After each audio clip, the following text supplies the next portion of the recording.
Hello students, स्वागत है आपका एक बार फिर से चैनल में। सॉरी, आपको वीडियोस काफ़ी लेट मिल रही हैं, वीडियोस मिल भी नहीं रही हैं। ठीक है, बिकॉज ऑफ माय स्टडी। ठीक है, मैं भी अभी स्टडी में बिजी हूँ। पेपर, आपको पता है पेपर हैं, तो खुद का भी पढ़ना पड़ रहा है। ठीक है, अ, आज की जो वीडियो होने वाली है वो आपके लिए काफ़ी ज़्यादा इंपॉर्टेंट होने वाली है, क्योंकि इस वीडियो में जो है थंबनेल आपने देख लिया होगा, हम डिस्कस करने वाले हैं कि 30 दिन में, क्योंकि मई में आपके पेपर हैं, हम मान के चल रहे हैं कि आपके पास ओनली अप्रैल है।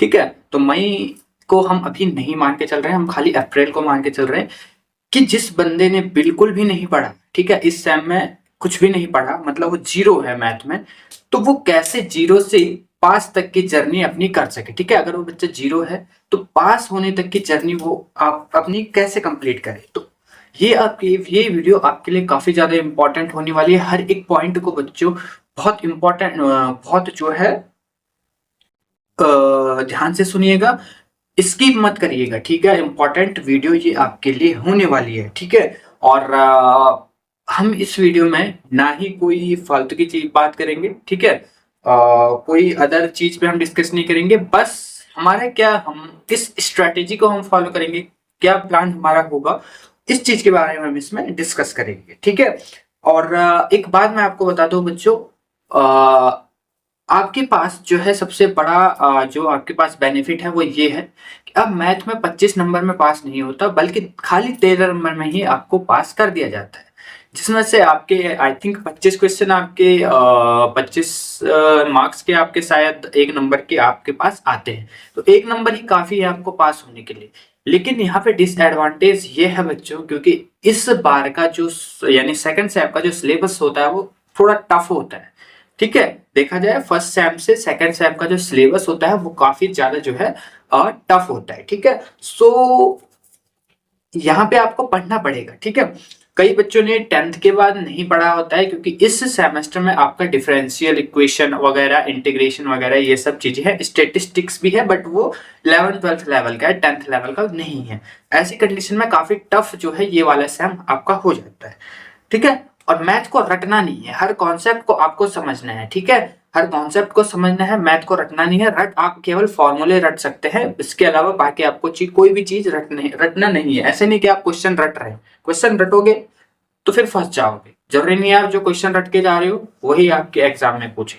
ठीक है, तो रटना नहीं है, कॉन्सेप्ट को समझना है। सबसे पहले मान के चलते हैं हमारे पास है 30 दिन, 30 डेज हमारे पास है। ठीक है, टोटल डेज हमारे पास 30 डेज है। आज से जो है स्टडी करने लग जाना। ठीक है, तो 30 डेज का जो प्लान है, हम किस तरीके से अपने आप को प्रिपेयर करेंगे कि एटलीस्ट हम जीरो से पास तक पहुंच जाए, कम से कम हम पास तो हो ही जाए। अब इस बीच अपना गोल मत भूलना कि आपका जो गोल है, आपका जो एम है, वो खाली अभी पास होना है, टॉप करना आपका एम नहीं है। सब कुछ आप नहीं पढ़ सकते। ठीक है, सिलेबस काफी ज्यादा आपका वास्ट है, लेकिन टाइम इतना बहुत ज्यादा हमारे पास बहुत ज्यादा कम है। हम मान के क्या, हमारे पास कम ही है टाइम, 30 दिन, ओनली 30 डेज। ठीक है, तो हमें सब कुछ नहीं पढ़ना है, हमें एक टॉपर की तरह बिहेव नहीं करना है, हमें एक स्ट्रेटेजी फॉलो करनी है। जिस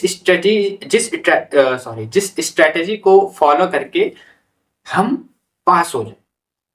ठीक है, तो सबसे पहले आपको क्या करना है बच्चों, बेसिक चैप्टर जो है, इंपॉर्टेंट चैप्टर्स को पकड़ो। उन इंपॉर्टेंट चैप्टर्स का जो है बेसिक समझो, यूट्यूब से या कहीं से भी आप समझ सकते हो, क्योंकि 12th का ही सिलेबस है, तो 12th लेवल का आपको हर कहीं यूट्यूब पे पढ़ा दिया जाता है, चाहे इंग्लिश मीडियम में हो या हिंदी मीडियम। ठीक है, तो सबसे पहले आपको 30 डेज में आपके जो 10, सबसे पहले 10 जो आपके दिन हैं वो आपको देने हैं चैप्टर्स को समझने के लिए, कि कौन से चैप्टर्स इंपॉर्टेंट है। ये आप कैसे पता लगाओगे, ये आप अपने पीवाईक्यूज को देख के लगाओगे। हालांकि पैटर्न चेंज हो गया, लेकिन सिलेबस चेंज हो गया, लेकिन लगभग 70-80% आपका वही सिलेबस है, 70-80% आपका वही सिलेबस है। ठीक है, कुछ कुछ चीजें हटी हैं, कुछ कुछ चीजें जुड़ी हुई हैं, वो आपका 20-30% में आ जाता है, बट 70-80% आपका वही सिलेबस है। तो पीवाईक्यू देखो, आपने अपने फर्स्ट सेम का जो है पेपर देखो, फर्स्ट सेम के पेपर को देखने से आपके समझ में आएगा पैटर्न किस तरीके से बदला है। ठीक है, आई थिंक जो 6-6 नंबर में क्वेश्चन पूछे जाते हैं वो अब 4-4 नंबर के क्वेश्चंस बना दिए गए हैं। तो ऐसा नहीं है, जो सेकंड सेम में पहले जो पेपर आता था उसके जो 6-6 नंबर हैं वो अब 4-4 नंबर में आ रहे हैं। तो ऐसे में आपको 6-6 नंबर के क्वेश्चंस भी देखते हुए चलने हैं, ठीक है। खाली एक एक नंबर पे आपको फोकस नहीं करना है, ठीक है। तो बड़े बड़े क्वेश्चंस को लेके भी हमने चलना है। ओके, तो 10 डेज स्टार्टिंग के जो आपके 10 डेज होंगे उसमें क्या करना है आपको, इंपॉर्टेंट चैप्टर पकड़ो। इंपॉर्टेंट चैप्टर देखो, 3 चैप्टर आपके इंपॉर्टेंट है। पहला इंटीग्रेशन। इंटीग्रेशन में भी आई थिंक आपका चैप्टर अलग अलग चीजों में बटा हुआ है, मैंने पहले भी आपसे डिस्कस किया था। डिफरेंशियल इक्वेशन ये आपका दूसरा चैप्टर है। स्टेटिस्टिक्स, 3 चैप्टर्स आपके, ये जो 3 पार्ट है इस आपके मैथ में, ये आपको पास करा देंगे।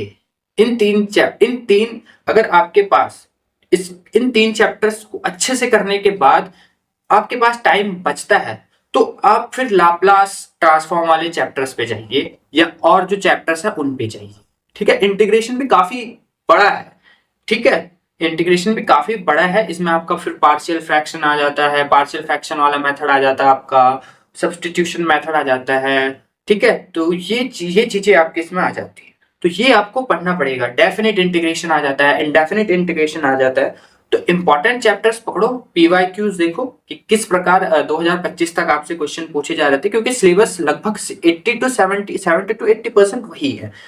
इंपॉर्टेंट चैप्टर पकड़ो। स्टेटिस्टिक्स से आपसे पूछा जाएगा, 4 नंबर का पूछा जाएगा, ठीक है। डायरेक्ट फॉर्मूले आपसे पूछे जाएंगे, इंटीग्रेशन में बहुत सारे फॉर्मूले हैं, ठीक है। आपसे डिफरेंशियल इक्वेशन से आपसे एक क्वेश्चन ये जरूर बन के आएगा कि आपको एक क्वेश्चन दे दिया जाएगा और आपसे पूछा जाएगा इसकी कोटि क्या है, इसकी डिग्री क्या है, ये सब आपसे पूछा जाएगा एक दो नंबर में। कुछ क्वेश्चंस तो मैं आपको ऐसे ही बता दूंगा, उसकी आप टेंशन मत लीजिए, ठीक है। बीच बीच में वीडियो लाता रहूंगा, ठीक है, टाइम मिलेगा तो, ठीक है। कंप्लीटली मुझ पे भी डिपेंड मत रहना, ठीक है। मैं आपको खाली स्ट्रेटेजी बता दूंगा, कंसिस्टेंसी आपकी रहेगी, फॉलो प्लान को आपको करना पड़ेगा, ठीक है। सब कुछ मैं करके आपको नहीं दूंगा, ओके। मैं आपको बस ये चीज बता सकता हूं कि क्या करना है, कैसे करना है, बाकी वो खुद आपको करना पड़ेगा। उसके बाद देखो, आप इंपॉर्टेंट टॉपिक उठाओ, उनके बेसिक्स को समझो। इंपॉर्टेंट टॉपिक्स उठाए, उनके बेसिक्स को समझा, दिमाग में फिट किया, ठीक है। और इंपॉर्टेंट हर टॉपिक के जो है 10 से 15 क्वेश्चन सॉल्व करो। 10 से 15 क्वेश्चन सॉल्व करने पर आपको क्या होगा, आपके बेसिक्स और स्ट्रांग होंगे। जो आपने बेसिक्स को समझा है वो आपके जो है स्ट्रांग होंगे। और एक बात मैं फिर से आपको दोहरा देता हूं, रटना नहीं है, फॉर्मूले रटो, इसके अलावा आपको कुछ नहीं रटना है। बाकी सब कॉन्सेप्ट आपको समझने हैं, अंडरस्टैंडिंग आपने बिल्ड करनी है, ठीक है। फॉर्मूले आप रट सकते हो, डायरेक्ट आपसे फॉर्मूले भी पूछे जाएंगे, डायरेक्ट एक एक नंबर, दो नंबर में आपसे फॉर्मूले भी पूछे जा सकते हैं। आपको एक डायरेक्ट फॉर्मूला दे दिया जाएगा और बोल दिया जाएगा ट्रू है या फॉल्स। एक माइनस का भी माइनर अंतर हो जाएगा उसमें, ठीक है। बहुत छोटे छोटे अंतर आपको वहां पे देखने को मिल सकता है, ठीक है। और इसके बाद देखो, ठीक है, शुरुआत के 10 दिन में आपको ये सब करना है, ठीक है। सिलेबस एक तरफ रखा, इंपॉर्टेंट चैप्टर्स खींचे, बेसिक्स कॉन्सेप्ट मन में रखे, जो इंपॉर्टेंट जो फॉर्मूले हैं उनको रटा, और धीरे धीरे छोटे छोटे क्वेश्चन से स्टार्ट करने लग गए, ठीक है। तो 10 दिन में आपकी जो कॉन्सेप्ट है वो काफी ज्यादा स्ट्रांग हो जाएंगे। अब जब आपके बेसिक्स कॉन्सेप्ट स्ट्रांग हो जाएंगे, आप छोटे छोटे क्वेश्चंस आप अच्छे से करने लग जाएंगे, उसके बाद जो है थोड़ा थोड़ा कॉन्फिडेंस आना स्टार्ट हो जाएगा, फिर थोड़ा डर नहीं लगेगा। एकदम से अगर आप पेपर में देखोगे question integration, oh my God ये क्या है, व्हाट इज दिस, तो यहां पे जो है मामला गड़बड़ा जाएगा, ठीक है। तो 10 दिन स्टार्टिंग में आप बेसिक्स स्ट्रांग करोगे, थोड़ा आपके पास जो है कॉन्फिडेंस आएगा, मैथ को थोड़ा आप इजी समझोगे, ठीक है। उसके बाद जो आपको बच्चों क्या करना है, नेक्स्ट जो आपके 10 डेज होंगे, ठीक है, नेक्स्ट जो 10 डेज होंगे उसमें आपको क्या करना है, आपका जो असली गेम है स्टार्ट होगा वो अब होगा। नेक्स्ट 10 डेज से आपका असली गेम स्टार्ट होगा। अभी तक तो आप वार्म अप कर रहे थे, लेकिन अब आपको फील्ड में यानी ग्राउंड में उतरना है और आगे का जो है गेम स्टार्ट अब करना है आपको। क्या करना है आपको, अब आपको पीवाईक्यू निकालो, ठीक है। कौन कौन से क्वेश्चन आए थे, ओके एक एक नंबर में ही आए थे, सबको करो सबको करो, एक एक नंबर वाले टिप पे होने चाहिए, ओके ये ठीक है, ये ठीक है, 6 नंबर वाले क्वेश्चन करो, 4 नंबर वाले क्वेश्चन लगाओ, आएंगे यही क्वेश्चन आएंगे, रिपीट यही होंगे, भले ही पैटर्न बदला हुआ हो, सिलेबस बदला हुआ है, लेकिन मैंने आपसे कहा था कि 70 to 80% वही चीज है, तो वही चीज रिपीट होके आएगी, ठीक है। यूबीटीआर के पास इतना ज्यादा मटेरियल तो होगा नहीं कि हर साल आपके लिए अलग अलग क्वेश्चंस बनाए, तो वही क्वेश्चंस आपके रिपीट होते जाएंगे, ठीक है। पैटर्न को समझो, पैटर्न आप समझ ही गए होंगे, फर्स्ट सेम में आपने पेपर दे दिए हैं, फर्स्ट सेम का जैसा पैटर्न है सेम इस सेम में भी वैसे ही पैटर्न आएगा, ठीक है। तो क्वेश्चंस एक ही कॉन्सेप्ट को दो तीन तीन चार तरीके से पूछा जा सकता है, आपका हो सकता है ट्रू फॉल्स में डाल दे, आपका हो सकता है फिल इन द ब्लैंक्स में डाल दे, तो डायरेक्ट क्वेश्चन बोलते हैं, ठीक है। ओके, सेम टाइप के क्वेश्चन आपको सॉल्व करने हैं जो PYQ में आए हुए हैं, ठीक है। इस चीज पे आपको फोकस करना है। 20 दिन अब आपका और स्ट्रांग हो जाएगा, ठीक है। 20 दिन में आपका, अगर आपने ये 20 दिन भी अगर आपने एक एक घंटे रोज इन चीजों को कर लिया, तो एटलीस्ट 15-20 नंबर तो आपके आ ही जाएंगे, 13 नहीं 15-20 तो आ ही जाएंगे, ठीक है। और अब बचे लास्ट के 10 दिन, ठीक है। अब लास्ट के 10 दिन आपको क्या करना है, जो आपने अभी तक पढ़ा है उस चीज पे तो ध्यान देना ही देना है, प्लस आपको अब क्या करना है, रोज डेली उसको रिवाइज करते जाना है। और जो अब आपके चैप्टर छूटे हैं, जैसे लाप्लास ट्रांसफॉर्म आपका हो गया, आप उन चैप्टर्स को भी समझ सकते हैं, ठीक है। आप उन चैप्टर्स को भी, उस चैप्टर्स को भी आप क्या करते हो, कर सकते हो, समझ सकते हो, लेकिन ज्यादा ध्यान इस पे दीजिएगा कि आप कॉन्सेप्ट को रिवाइज करो ताकि पेपर तक वो अच्छे से आपको याद रहे, ठीक है। फॉर्मूले रिवाइज करो, चाहो तो फॉर्मूले एक पेज में लिख के अपने वॉल पे कहीं पे दीवार पे टाक लो, ताकि जब भी आप उसको देखो आपको याद रहे, ठीक है। साइन का ये है, साइन इंटीग्रेशन ये, साइन का इंटीग्रेशन ये है, इसका कॉस का ये है, तो आपको वो याद होना चाहिए, ठीक है। उसके बाद जो है 10 दिन में आपको ये प्रोसेस आपको करना पड़ेगा, लास्ट के 10 दिन में, ठीक है। और अब थोड़ा कुछ 2 चीजें आपके साथ और डिस्कस करनी है। 30 दिन का प्लान मैंने आपके साथ साझा किया, इस 30 दिन के प्लान को बच्चों कंसिस्टेंसी से जिस बच्चे ने कर लिया, जिस स्टूडेंट ने कर लिया, समझो वो पास जरूर हो जाएगा, भले ही उसने अभी तक कुछ ना पढ़ा हो, लेकिन अगर इन 30 दिन में ये 30 डेज फॉर्मूला अगर आपने अप्लाई कर लिया, इस मैथ की मैं बात नहीं कर रहा, अदर सब्जेक्ट की बात कर रहा हूं, ये सेम फॉर्मूला अगर आपने अदर सब्जेक्ट पे भी अप्लाई कर लिया, हर सब्जेक्ट में आप मानो पास हो, हर सब्जेक्ट में आप मानो पास हो।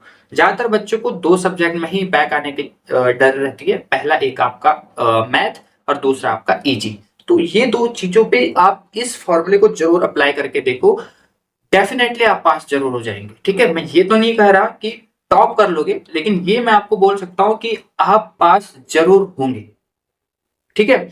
और कंसिस्टेंसी से ही बच्चों सक्सेस मिलती है, सो बिना कंसिस्टेंसी के कुछ नहीं है। लगातार इस प्लान को फॉलो करोगे तो ही आपको कुछ मिल पाएगा।